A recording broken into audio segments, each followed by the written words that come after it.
Part 2, Chapter 4.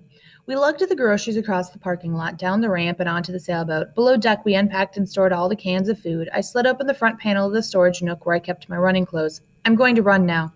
Take a day off, Chansey said. How about if you and me eat a normal meal for once? I could cook some soup. This bread is actually fresh. I can't. What do you mean you can't? I just can't. Besides, I'm not hungry. The drizzle had turned into rain and the sky was a gloomy gray. I opened the locker in the utility room, slung the backpack over my shoulders, and stepped outside. If I ran all the way out to the rocks, it would be dark by the time I returned to the beach. So instead of running my normal route, I headed straight out to the beach. By the time I reached the big tree, twilight was giving way to night.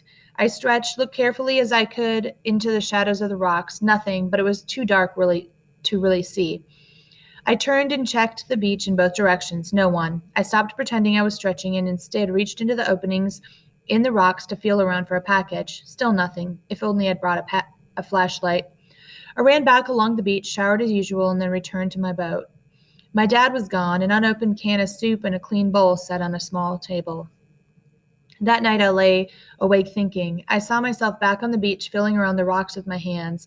Only now I'd find something I missed. The sensation was so strong I almost dressed and returned to the beach to look again. Friday morning, as I crossed the marina parking lot on my way to school, the fat guy hopped out of a silver Acura I hadn't noticed. He grabbed me by the elbow and pulled me to a fenced area full of garbage dumpsters and recycling bins. I ran yesterday, I said straight away. I swear I did. There was nothing there. How come I didn't see you then? I had to help my dad when I got home from school, I said. Since I was late, I took a shortcut. It was almost dark, but I checked. I swear to God, there was nothing there. It was there, all right. It's still there. You missed it. I'll go right now, I said, and started back toward the beach. He grabbed me and pulled me back. You'll go at the regular time. He reached into his back pocket and pulled out a small card.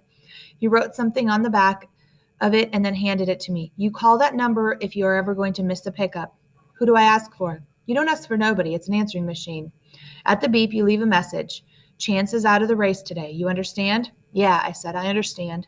There's money in this for both of us. Don't blow it.